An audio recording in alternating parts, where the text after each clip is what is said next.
Boston in 1919, and then to Los Angeles in 1924, so it was a huge influence on our family. We were the weirdest family ever. I was born in 1945, and when you're a yogi in 1945, you are hopelessly weird. I met Yogi Bhajan on January 10th. He began teaching January 5th of 1969. And I had a car, so I became his driver. The only requirement was that you have a car. And not a lot of ones did at that time. And so I would drive him around. And how many of you ever, when you were a child, had like a caterpillar, an insect in a jar? Raise your hand. Yeah, a lot of us did. You know, you poked holes in the lid of the jar, and then you cared for this insect. I had a yogi in a car. And like that caterpillar in a jar, you care for it. Right? And my way of caring for Yogi Bhajan was to ask questions, to such a degree that he got a little bit annoyed every once in a while and began to nickname me Question Singh. But I'll tell you that it paid off, because there was a lot of information that was spewing forth from this incredible person. And I think one of the most, and I preface what I'm going to talk to you about today, I think one of the most candid comments that he ever made, it was in the midst of, he was talking about reincarnation. And somebody raised their hand and said, what if I don't believe in reincarnation?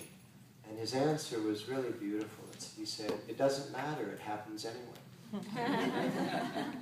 It doesn't rely upon your belief. You know, so there are certain things that are in the vastness of infinity that have nothing to do with your belief or your willingness or anything else.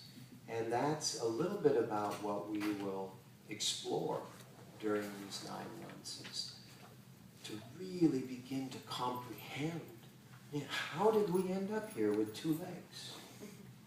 How did we end up here? I mean, I know that 2013 is a fictional year. I mean, it's measured from 2013 years ago. You know. So this thing has been going on forever, which is not something that you can, as Yogi Bhajan would say, not something you can bifurcate. I mean, you can't divide it up into its parts. But how did we get here, and what is it that we're using? I mean, we say that there's time, and then we hear in yogic terminology that time is an illusion. And then we know that there's space and matter. And we hear in yogic technology that space and matter is just Maya, which is just a Sanskrit way of saying illusion. So the time and space that we occupy is an illusion. But one of the things that Yogi Bhajan would say is that it's an illusion, but it's an important illusion.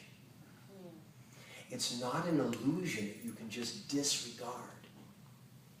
And a lot of times, pop spirituality picks and chooses what of the illusion it's going to disregard. It'll say, oh, that's just an illusion. And you just turned around and walked into an illusion. And then you just turned and walked into another one. So the illusion has information within it. And that information that's within the illusion that you are experiencing is yours. And you need to solve for the information that you are experiencing in your illusion. That's personal. And what Kundalini Yoga teacher training gives you is a massive set of tools to do just that. Massive set of tools to do just that. And you're so excited about being able to do just that, that even though you're not going to teach, I'm taking it, but I'm not going to teach. You heard Jayender last night when he was, playing the guitar and telling how he was I mean, he wasn't just not going to teach, he was not going to teach. That's an illusion. But how did we arrive at this place? Because this place is very developed. And this human form is exquisite. Our physical body, our emotional body, our mental bodies, every one of it is just so filled with opportunity. So forever ago, it all got started. You know, scientists talk about how the Big Bang happened 13.8 billion years ago. Do you know how they measure 13.8 billion years? The expansion of the stars. Well, what they do is they look out into space at the deepest point that they can discover. And they determine that that's 13.8 billion light years away. So from the deepest point of space, they are determining that it's 13.8 billion years old. When you stand on the coastline, the year is 1100. What's the shape of the world? Because you look out and you see what? And you figure that's what? That's the edge, right? That's the end of it. And you look at all that water, and what do you draw pictures of? What is that water doing? Monsters, big waterfalls. Just a big old waterfall cascading off the edge of the earth, and there's underneath that waterfall, what are there? Serpents. Huh? Turtles. Somebody, yeah. There's turtles, there's all kinds. Somebody used the M word. Yeah, there's all kinds of, whatever it is that's scary, it's there. Because it's just, you don't know about it, right? So it's really scary. But if that were the case, how big would the earth be in radius? How far can you see to the horizon? 26 miles. 26 miles across the sea. Santa Catalina is waiting for me. Yes, it is 26 miles what you can see out there to the horizon on the ocean on a clear day. So twice 26 is 52 miles. The Earth is a 52-mile in diameter disk. And the universe is 13.8 billion years old, because I can see out to the edge of it. But that is, in fact, the horizon of the universe. It goes on beyond that. Not only does it go on beyond that, but that's just one bubble in the total. It's not a universe. Universe means one. Una means one. It's a multiverse. There are bubbles upon bubbles upon bubbles upon bubbles upon bubbles.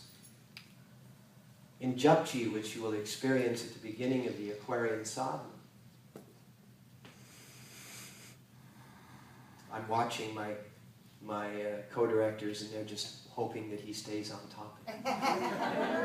And I love it because we have a good thing going. You will love it when I get off topic. But I'll always come back. I didn't used to. My daughter is 30. When she was 11, I was having a father-daughter conversation, which she says was a monologue. It wasn't a conversation. And I'm about, I don't know, maybe 12, 15 minutes into my conversation with her, and she stops me. She says, "Papaji, I've listened very carefully. I've heard every word. What's your point?" It changed my world. Totally changed my world. Made me a better teacher.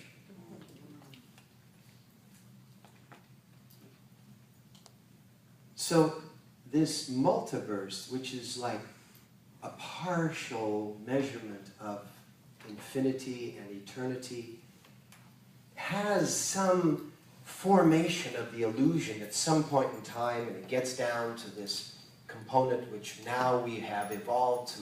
We're sitting here in this classroom at Yoga West, taking a class in a technology that is going to give you the ability to understand how it all came to you and how you can make decisions, real choices moving forward in your life.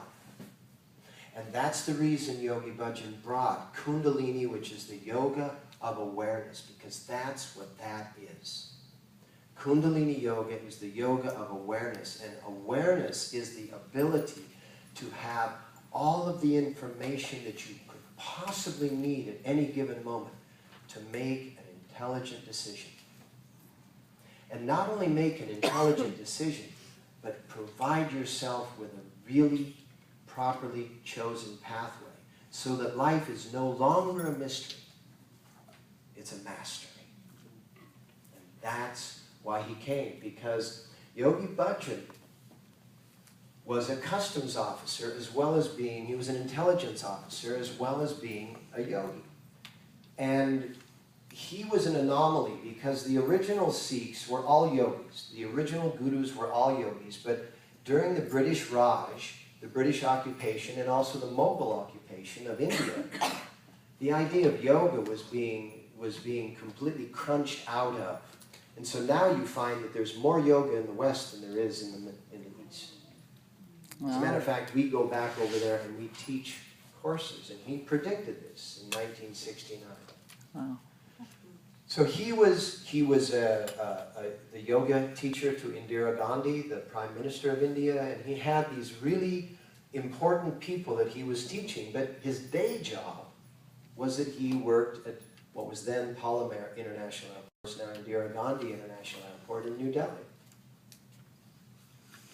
And he would see the thousands upon thousands. This is like 1968, and he would see the thousands of Westerners, Australians, Europeans, Americans, Canadians, South Americans, all just pouring into India in search of why you're in this room. In search of higher consciousness and the pathway to get there. Now, one of the things that you will develop, and one of the things that he had highly developed, was the ability to see the aura, the electromagnetic field that surrounds you. And the electromagnetic field that surrounds you completely identifies you. It identifies who you are, where you are in time, space, what it is that your aspiration is, what it is that you've accomplished. It really has this, as Yogi Bhajan would always say, the aura never lies. The aura always expresses what's happening in this moment. And he would see these kids, and India was a closed economy, so you had to declare your cash going in and you had to declare your cash going out, and he would see them all coming in, and they'd have, you know, anywhere from $500 to a few $1,000s in their possession, and they would all leave flat broke. And he would see them coming in with this aura of anticipation and seeking, and he would see them all leave with their aura not improved, and in some instances it was less radiant because there was disappointment. Now, I'm not saying that every one of them, but because some of them, Baba Ram Das, you hear his story, Krishna Das, you hear his story. Some of them found masters, but the masters were few and far between. So he came home and he said to his wife, he said to Bibiji, he said, I've got to go to the West, because what I have to teach is what they're looking for. She said, sweetheart, you're 18 months away from a fully funded pension. Let's wait. He said, I gotta go now. And she said, go talk to Panditji. Now, a Pandit in India is usually a Vedic astrologer. And a Vedic astrologer is one who can not only know from your astrology what your lineage is all about, your destiny is all about, but it's going to